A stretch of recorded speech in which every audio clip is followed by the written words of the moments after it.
Opa, você tá bom? Nick aqui novamente com mais um vídeo. Hoje eu vou responder mais um comentário do Vinícius Gomes. Muito bom, Vinícius. Vinícius Gomes 5238. Ele acabou de mandar essa mensagem aqui, esse comentário. Eu vou aproveitar porque hoje eu vou responder esse e um outro vídeo e carregar no canal. Mas enfim, obrigado novamente pela comentário, Vinícius. Como sempre, peço para você entender que eu não estou falando de você, mas com você. Lembrando que existem outras pessoas que assistem esse canal, assistem esses vídeos, então pode ser que seja útil para outras pessoas, então em função do que você acabou colocando aqui, tá legal? Observe que a sua conversa ela é bem consciente, você tem uma certa maturidade, ainda que tenha 26 anos, isso está tudo bem, porque existem pessoas com inúmeras, diferentes maturidades ao longo das suas existências, né? Tem gente que vai ter uma conversa madura como você está tendo com mais 60 anos, e tem outras que vão ter isso muito mais cedo que você. Então a gente está nesse trabalho de observar as coisas que nos são apresentadas para tentar fazer algum tipo de comentário. E a loja aqui eu estou trazendo meu modelo existencial, igual eu estou comentando.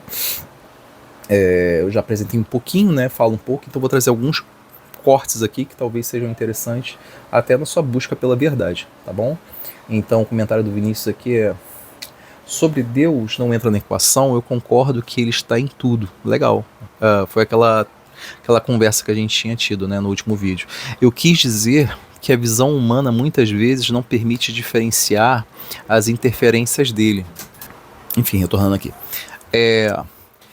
Eu quis dizer que a visão humana muitas vezes não permite diferenciar as interferências dele, deixando a discussão sobre o passado e futuras limitadas. É aquilo que eu tinha comentado, né? Para Deus não existe o passado ou o futuro, para Deus existe o presente. Agora, as nossas convenções como homens aqui, as convenções humanas, criou essa parte, né, do passado, presente e futuro. E realmente uma coisa acaba aparentemente não combinando com a outra, porque a forma, a referência seria diferente. Então a gente nunca conheceria de fato, a gente nunca vai conhecer de fato essa perspectiva de Deus que é do presente, porque nós somos de algum jeito criaturas de Deus, ou seja, somos filhos do Pai. Então a natureza em si seria diferente, né? Em matemática, quando o mesmo termo está nos dois lados da equação, se cancela ele. Isso na matemática e tipo assim, na contribuição humana ao longo do tempo, quando a gente fala de álgebra, né? Mas quando a gente fala de aritmética, isso não necessariamente existe, né? Lembra que, tipo assim, a origem da matemática não necessariamente é como nos apresentam ao longo do tempo, né? Então você vai ter esse aspecto algébrico que surge ao longo do tempo em função disso aí que você está falando, né? Quando você pega um termo e você compara com outro termo e você coloca um sinal de igualdade, você considera que a igualdade exista. Mas ela existe? Então, tipo assim, existe... Se eu pego você igual a você, eu estou falando de você como um indivíduo. Você só pode comparar você com você. Mas muitas das coisas que a gente acaba atribuindo ao longo da nossa existência não tem a ver com igualdade, tem a ver com semelhança. Por exemplo, Nick, não é igual a Vinícius. Poderemos ser semelhantes em alguns aspectos, mas não iguais. A única pessoa que é igual a você é você mesmo, porém até sim tem um problema. Porque se você considera a sua existência no tempo e no espaço, esse segundo que está acabando de passar aqui agora, você não é mais igual a você mesmo. Então, você é igual a você em qual quesito? Você como Vinícius ou você como espírito que transcende essa alma, ou seja, transcende essa oportunidade de vivência que você está tendo aqui agora? Porque se você tem um modelo, vamos supor, onde você considera Deus, assim chamando, né? Eu acabo chamando de pai, mas você, como indivíduo, por isso que eu sempre falo muito do indivíduo, ou seja, aquela unidade, aquele ser que existe a partir da vontade de Deus, ele é um ser indivisível. Mas espera aí, se eu morro, e um dia também você vai morrer, e um dia que eu também for morrer, eu não vou ser mais o Nick. Mas eu não continuo no tempo? Eu não continuo no espaço? Ainda que eu não saiba explicar isso necessariamente matematicamente? Então, eu sou igual a mim mesmo, mas não no quesito Nick, eu sou igual a mim mesmo enquanto espírito, e tal como você também é igual a você enquanto espírito, não como alma. Alma seria como se fosse imagina como se fosse um teatro, né? Então no teatro a gente, de algum jeito, tem determinado papel. Então aqui meu papel como Nick é esse, é o meu processo de alma, o processo almático, né? Agora, eu como espírito transcedo esse processo aqui que eu estou vivendo, esse teatro aqui de algum jeito, né? Esse palco que a gente está vivendo. né? Então, toma sempre cuidado quando a gente leva em consideração matemática, porque qual matemática você está querendo considerar? Você está querendo considerar a matemática moderna, ou você está querendo considerar o aspecto matemático desde o seu princípio? Lembrando que matema como que é mesmo? Esqueci agora o significado, cara. Peraí, deixa eu lembrar novamente, que fugiu agora a cabeça. Mas matema é aquilo que se aprende, se não me engano, né? Matema é aquilo que se aprende, agora eu lembrei. Matema é aquilo que se aprende. Então, quando a gente observa lá no início esse conceito da matemática, é um pouco diferente do que a gente considera hoje. Hoje você está mais relacionado a uma ciência quantitativa, né? E aí você tem todas essas atribuições que foram sendo incorporadas ao longo do tempo. Mas, se você pega a essência da matema, ou seja, aquilo que se aprende lá no início, ela tinha até um pouco mais desse olhar filosófico do que a gente acaba entendendo hoje. Por isso que você vai pegar um conjunto de pessoas que se dizem matemáticos, mas não necessariamente eles entendem a filosofia, ou seja, na realidade, como que aquele conceito por trás. Aí você fala assim, em matemática, quando o mesmo termo está dos dois lados da equação, se cancela ele. Deus está no começo e no fim das coisas, então é mais fácil falar de coisas humanas em termos humanos, mesmo e por humanos mesmo, e por fora criar o hábito de lembrar que ele sempre está. Eu não sei se eu concordo muito com esse processo, não. Porque primeiro, quando você fala que Deus ele está no começo e no fim das coisas, eu estou observando com um olhar humano da limitação humana, mas só que é isso que acontece, de fato? Tipo assim, você tem a sua existência. Essa sua existência você pode utilizar apenas o seu prisma de observação, esse prisma subjetivo onde existe um início e existe um fim. Mas se eu faço isso, eu limito totalmente as minhas observações sobre o conjunto tal como ele é, ele se apresenta na realidade. Então, por Deus ser eterno, as coisas que existem nisso que a gente chamaria de linha do tempo, elas possuem uma explicação muito mais complexa do que a gente está acostumado limitando, botando início e fim. Então, tipo assim, se eu me foco somente no início, no fim, talvez me preocupando somente com o processo, desconsiderando a eternidade de Deus perante as coisas do qual ele cria, eu estou estou fazendo uma modelagem matemática de acordo com algo que eu possuo, mas extremamente limitada, e aí começam a entrar os erros. Então, eu acredito que o interessante é você tentar de algum jeito buscar a Deus, tentar explicar através das suas experiências, através das suas observações reais, e inseri-lo diante desse processo, não viver o processo, tirar ele como, não, depois eu encaixo ele no final da história. Para mim isso não é tão certo, inclusive matematicamente falando, se assim eu fosse falar, né? Não sou acostumado a falar de modelo existencial e não conheço tanto a Bíblia. Tudo bem, isso é um processo, cara. Outra coisa, quando assim, não conheço tanto a Bíblia, não se sinta mal mesmo, porque quando eu observo a maioria das pessoas em si, elas realmente não conhecem a Bíblia, porque para você conhecer algo, você tem que conhecer a história daquele algo, senão você engole aquele algo sem entender de fato o que ele é. E aí você observa hoje que muitas pessoas, autoridades, entre aspas, que se dizem autoridades, eu também não sou muito chegado nesse termo, mas aqueles que se dizem autoridades religiosas, eles não entendem daquilo, ou se entendem, eles sacaneiam as pessoas sem contar a história daquilo, tá? Então quando você vai observar a Bíblia, eu tenho que perguntar para você, tá, qual Bíblia? Você está falando da Bíblia cristã católica, Bíblia cristã protestante? Você está falando das mais de 30 mil segmentos de cristianismo que existem ao longo do mundo? Ou você também está falando da Bíblia judaica, no caso a Taná? Ou você está falando de um corte dela que é a Torá? Ou você está falando, você está falando da... tem tantos livros em específico, né? Você está falando do Alcorão, porque a Bíblia seria um conjunto de livros, né? Bíblios vem de conjunto de livros, e quando você faz essa observação, você tem que entender, tá, você tem um conjunto de livros, de onde eles vieram? A maioria não faz essa pergunta, a maioria, eu assumo isso aqui é verdade, mas eu não faço pergunta sobre se aquilo ali realmente, de onde que vem, entendeu? Se alguém chega hoje pra você na rua e fala assim, olha, me dá aí R$1.000, você tá maluco? Eu nem te conheço, por que eu vou te dar R$1.000? Não, mas é porque... eu tô aqui pra falar a verdade pra você. Tá. Que foda-se. O que tem a ver com outra? Então me dá R$1.000, porque eu tô aqui pra falar a verdade pra você. Você agora me abraça, você anda comigo, mas me dá R$1.000. Vamos supor que seja. Você vai aceitar isso? Não. Então por que o pessoal aceita a Bíblia? Sem se perguntar de onde que ela vem, quem é você, por que eu te aceito? É muito fácil quando você tá num momento, vamos supor assim, depressivo, num momento específico da sua vida que seja difícil, você encontrar um templo de pedra para você ir lá e falar, cara, ali eu acho que reside a verdade, existe algo além do material, eu vou lá buscar a verdade naquele local, e aí você, em função do estado que você está, o seu estado emocional, você vai lá e aceita o que aquela pessoa está falando, que muitas vezes são essas autoridades religiosas. Cara, eu acho isso positivo? Eu acho positivo, porque depende sempre da circunstância de vida daquele indivíduo. A questão é, a partir do momento que ele entende que existe esse mundo, que é o mundo invisível, ele se questionar mais sobre as coisas, saber, será que aquele local que ele realmente está pregando a verdade para ele, o que seria a verdade? São esses questionamentos, né? Então, eu não vejo problema quando você fala aqui que você não conhece a Bíblia. Pelo contrário, eu acho que até, de algum jeito, isso pode ser um motivador para você começar a fazer esse tipo de estudos. Né? Agora, inevitavelmente, se você busca a verdade, você vai ter que passar por isso e tentar considerar. Eu sugeriria você, depois de ter passado de lá para cá e observar isso, dá uma olhada nos evangelhos de Jesus Cristo, as cartas de Paulo, sempre com a cabeça um pouco aberta, e observa sempre os princípios que ali estão.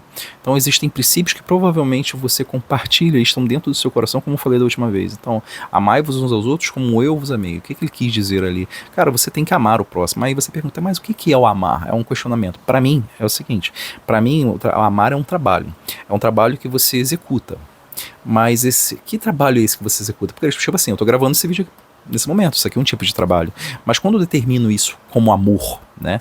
Então, tipo, para mim sempre vai depender desse modelo existencial. Eu acredito que exista um único Deus, né? Então seria uma visão monoteísta que Jesus traz, e ele não chama de Deus, porque Deus é um nome genérico. Existem vários deuses ao longo da história. Então existe um Deus ou existem vários deuses de acordo com determinadas civilizações, o entendimento do ser, seja individual ou coletivo.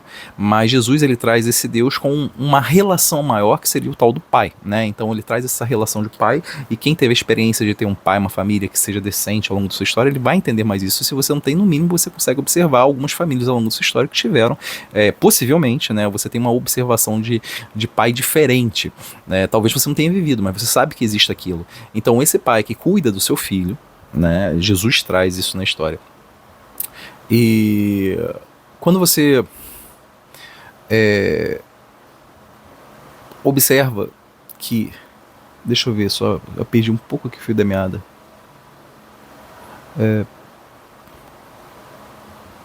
Você falou que não conhecia a Bíblia, etc. Eu estava explicando sobre isso, eu estava falando sobre a parte da consideração que existem diversas interpretações. Eu acabo considerando um único Deus, eu acabo considerando... acho que é mais ou menos isso. Eu acabei perdendo um pouco o fio aqui da meada, porque houve um momento aqui que eu tive que prestar atenção. Enfim, cara, você não conhecer a Bíblia não é problemático, tá? Essas são as suas buscas ao longo do tempo, onde você de algum jeito vai buscar a sua verdade. Entenda que diversas civilizações, diversas pessoas ao longo do tempo, elas vão tendo considerações sobre o que seria Deus, porém Jesus é o que traz o Deus real, né? Segundo o que ele fala, por isso que existe aquela condição, ninguém vai ao Pai senão por mim, tá bom? Você não ter tido essa experiência, não conhecê-la profundamente, aí tá, qual delas que você vai aceitar como verdade? Você vai ter que conhecer, fazer esse processo mesmo de busca, se você tem esse interesse existencial, né, de você conhecer mais um pouco o seu entorno, não aceitar necessariamente o que ele apresenta como uma verdade, mas seria a sua própria busca interna, né? Aí você fala assim, acho que eu sou um cristão preguiçoso, porque não vai à igreja, trata Jesus e Deus como o mesmo e considera a Bíblia à medida que convém.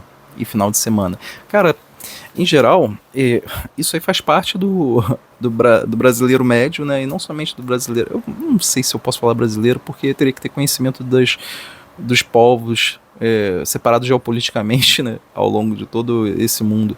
Mas eu observo que isso é muito comum.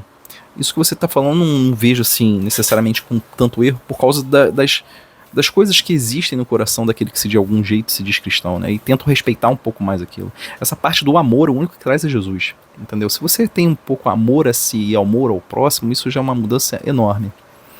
Isso aí já carrega uma coisa que aparentemente eu vejo isso muito aqui no Brasil. Eu tive oportunidade para fora algumas vezes, e eu reparo que esse nosso lado caliente, esse nosso lado um pouco mais amistoso, isso é bom, isso causa uma certa diferença no nosso povo lá para fora, uma coisa mais fria, né? E aqui a gente tem um pouco isso. Eu vejo isso mais com um olhar cristão, por incrível que pareça, ainda que talvez as configurações, os conceitos, isso aqui que eu tô falando é muito profundo para determinadas conversas que a gente pode ter com uma pessoa na rua, ou isso aqui que a gente tá fazendo é muito profundo, isso aqui é uma discussão até muito mais filosófica, tá? Mas eu vejo que isso não é ruim. A questão são as buscas. Cara, lembra que você tem 26 anos e você está se questionando sobre isso. Então, muitas pessoas vão passar mais do que o dobro da sua idade, nunca vão fazer esse tipo de questionamento. E isso vai modelar o que muitas pessoas também não entendem, é quando você tem, por exemplo, esse tipo de chamado, essa coisa chega até você, de fazer esse tipo de pergunta, entenda que talvez você tenha um papel muito maior do que você conheça. Tá? Isso tem a ver com a sua missão, mas só que você talvez ainda não esteja sabendo o que fazer. Retornando aqui. Aí você... tá. Mas tem uma forma de pensar que diz que todos somos um. Cara, eu acredito que todos somos um como família, não como Deus. Entendeu? Porque isso aí, por isso que eu tô falando, vai sempre depender do seu modelo existencial. Quando Jesus ele vai e fala que ele é um mediador do Pai, na realidade, ele é o Filho e o Pai é o Criador, ele está criando ali como que eu assim poderia dizer, dois seres diferentes. Sendo que um é o Criador e eterno, os outros são tudo criação. Então eu falar que somos um tá errado. A menos que você seja mediador. Você é mediador? O único que veio como mediador do Pai foi o próprio Jesus. Entende a complexidade? Porque isso vai depender do seu modelo existencial, de como que você se entende nisso tudo. Por exemplo, eu vou pegar o budismo, ele vai ter uma percepção diferente. Então, eu vou pegar, por exemplo, a corrente hebraica em si, né, vai ter uma percepção diferente. Tanto é que existe esse conflito entre o Novo Testamento e o Velho Testamento, que o pessoal do Novo Testamento quer aceitar o pessoal do Velho, mas não tem nada a ver uma coisa a ver com a outra. O próprio Jesus deixa isso claro. Isso foi uma grande confusão ao longo do tempo, principalmente depois da patrística, né, que seria esse período aí depois que Jesus ressuscita, depois você tem essa formação essa confusão judaica junto dos caminheiros, que seriam aqueles que de algum jeito conheceram Jesus e levavam e carregavam aquele tipo de informação, e começou a existir, entre aspas, uma infiltração de pensamentos ali que não foi sadia e foi dar justamente esses aspectos religiosos que a gente conhece hoje no Ocidente, tá? Parte do Oriente. Mas o que eu quero dizer é, se você pensa que todos somos um, você tem um modelo existencial, cara, mas esse modelo existencial não poderia dizer que é o que Cristo representa, não. Pelo contrário, inclusive lá, se não me engano, em João capítulo 1, versículo, se não me engano, tá até ali entre 12 a 15, alguma coisa do gênero, ele só fala que poderão ser considerados filhos de Deus aqueles que aceitarem Jesus como o Filho, ou seja, como mediador. Ou seja, existe uma condição. É porque as pessoas acabam conversando sobre esse aspecto das condições específicas. Para você pegar o que o pessoal chama de Bíblia, essa Bíblia genérica, cara, já existe um erro, porque a Bíblia católica protestante já considera uns livros um pouco diferentes. Um tem mais livros do que o outro, ou seja, não teria como ser a mesma coisa. Isso eu estou falando uma visão limitada. Se eu começo a pegar, por exemplo, a Bíblia em si, que seria essa Bíblia que a gente usa, tanto a católica quanto a protestante, etc e tal, você observa que existe uma diferença, por exemplo, do que seria para Taná, que seria o livro dos judeus, entendeu? A Bíblia dos judeus. Enfim. Cara, aqui acabou a luz. Eu acho que eu fiz uma grande consideração aqui de grande parte dos comentários que você acabou colocando, tá? Espero que tenha sido útil essa resposta. Eu não acabei não finalizando, tá bom? Mas enfim, agradeço novamente você por esse momento que você tem falado, tem prestado atenção e tem de algum jeito compartilhado a sua forma de pensar. Eu espero que esteja ajudando, tá legal? E também não somente você, mas outras pessoas. Quem gostou desse vídeo, por favor, não esqueça de curtir. Gostaria de saber seu comentário. Caminha comigo nesse canal. Até a próxima.